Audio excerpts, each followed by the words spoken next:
89-85, that play by Lugan-Stort. Celtics were actually tied at 85, but of course it was the Thunder who went on a huge run there to close things out and get the victory in OKC. All right, time now to hear what Joe Mazzulla has to say about it. It's the coach's press conference presented by Amica Insurance, the exclusive auto, home, and life insurance partner of the Boston Celtics. Here's Joe Mazzulla. Yeah, I mean, it was a number of things. He had 17 points off turnovers in the second half, so that's a product of poor spacing, poor physicality on the ball, and just poor screening. They're a team that fights for matchups, and thought we did a great job of that in the first half.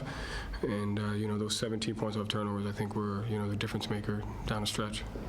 What do you think changed in that sense? Because it did feel like the ball control was pretty good in the first half. Yeah, I think it's a level of intentionality on our screening, a level of intentionality on our spacing. They do a great job of taking advantage of poor spacing, and I just thought in the middle of the beginning of the third, I thought we got some good looks that didn't go in, and then after that, we just couldn't get our spacing back, and they take advantage of that, with their activity. So what did they do in the second half defensively? These guys scored 27 points after 65 in the first half. Like, it had to be something they did. Was it physical? What did they do? I said part of it was they changed matchups, and then they took advantage of our poor spacing and our poor screening, and I think those were the two biggest things. And I mean, obviously they probably upped the pressure a little bit, but those 17 points off turnovers, and then just multiple empty possessions with poor spacing. We got to fight for better spacing in those situations against a good defensive team. Joe, you talk a lot about poor spacing and how that's going to be the thing that leads to a lot of issues. In the moment when you're realizing spacing is bad, is there any intervention that can be done? Is there anything you can do or say or just pause? How do you fix that? I mean, it's it's something you got to commit to every possession. As you're playing the game and going through it and looking to process each possession, you just got to fight for great spacing on every possession.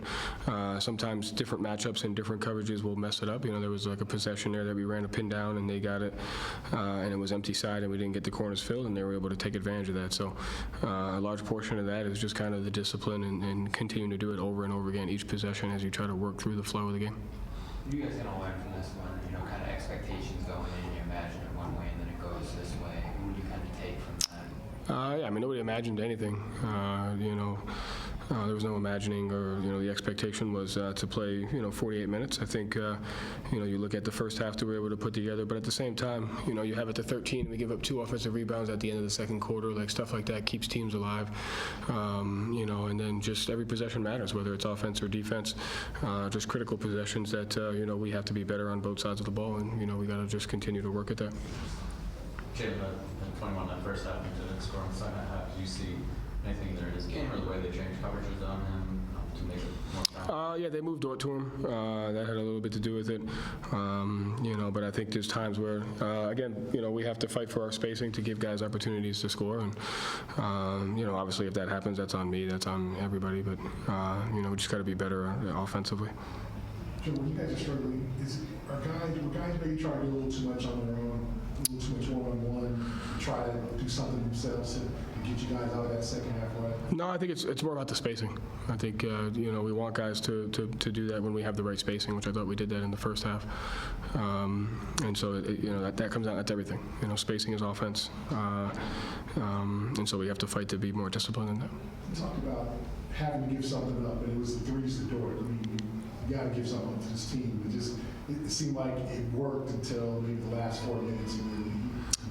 Well, when you score 27 points and a half, it puts a ton of pressure on your defense, and so you have to be able to withstand that with offensive execution. And so I think that we held the fort down as long as we could on the defensive end, and then they had the breakthrough because of that. You guys had 24 points in the paint in the second quarter. The spacing looked great there. Yeah. Getting that. So what did change in terms of how that in the second half? Again, they changed matchups, they changed coverages, so just got to be, just fight for great spacing, kind of on every possession. Did you something specific to stop the three-pointer, maybe compared to the average team? I think they lead the league in opposing percentage. Yeah, I mean, they do a good job closing out. They do a good job with high hands. I thought we had some open ones that we missed. I thought there was some we could have got better on, but they do a good job with their multiple efforts. But when we get the open ones, we got to knock them down. Jason, any lingering effects from that shot on the sidelines? I haven't talked to him, but I think he's. I would imagine he's okay, but I haven't spoken to him about it. Thank you, Joe. Thanks. All right, that last question there from Abby Chin about Jason Tatum, who we saw dive for that loose ball in the third quarter.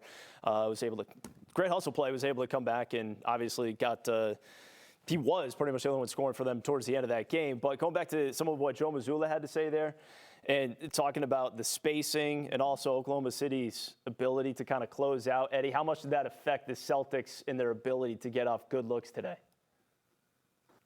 Remember, we always talked about this. Don't allow your missed shots or the lack of offense to detour for what you need to do on the defensive end. And again, I'm going to give OK City a lot of credit. I mean, in the fourth quarter, let me break it down. Third quarter, right? 21-15, they got us.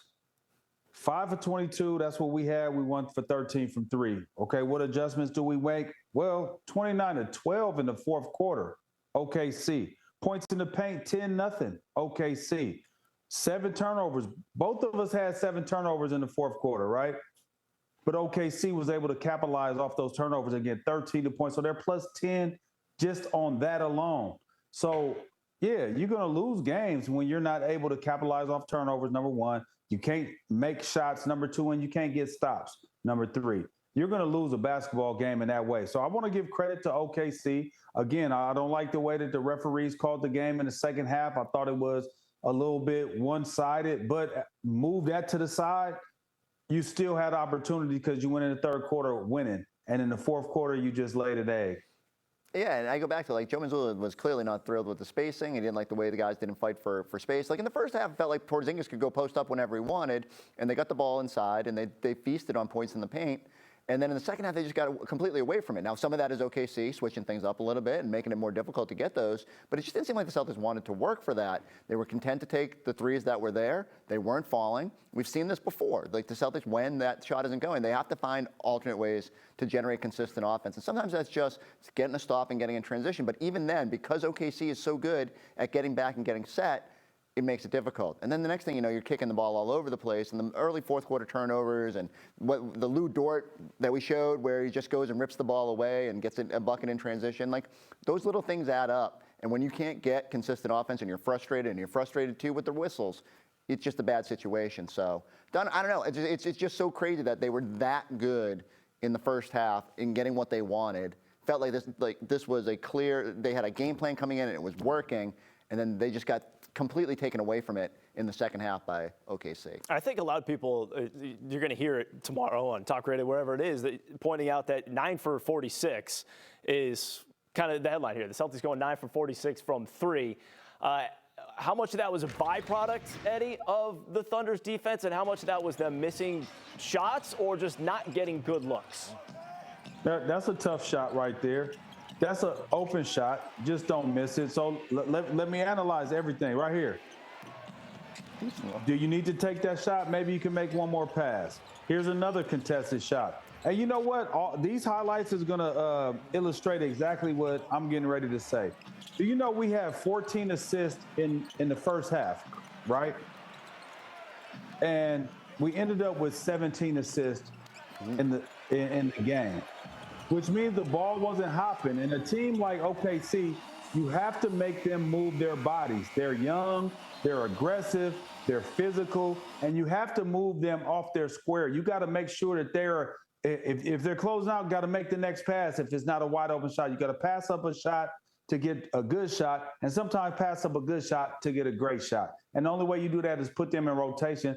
We had a lot of one pass and shots or a lot of one-on-one, but to me, that's the thing that stuck out the most. In the first half, we were balling. We had 14 assists on 23 field goals. We end the game with 17 assists.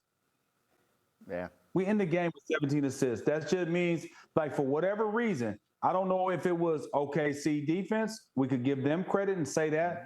Or was it a byproduct of us just not realizing that, hey, we got to stick with what we're doing, and guys, just playing the game and feeling like hey, it's my time right now. And I don't think we have those type of players, but at the same time, it was a lot of just one pass, catch, and shoots. not extra passes And tonight. as well, because Tatum, he should have had like 5 assists at halftime, and they just weren't knocking down those shots. And then in the second half, no assists for either Jason Tatum or Jaylen Brown. They just, part of it was shot making, part of it was they weren't working hard enough to get good looks. And once they sort of took away the basket, it was just like Celtics really didn't have anything to fall back on in that instance. So again, give OKC credit, but I just think we've seen this where the Celtics, when they're sputtering a little bit, you can't get sloppy with the ball. You can't get frustrated. You can't like let it leak into the defensive side as well, and then it just sort of snowballs when you're taking the ball out of the basket. So I thought they had good stretches of defense where they could have got out in transition, maybe tried to get back, but give OKC credit because they were ready and willing for that challenge to shut the Celtics off.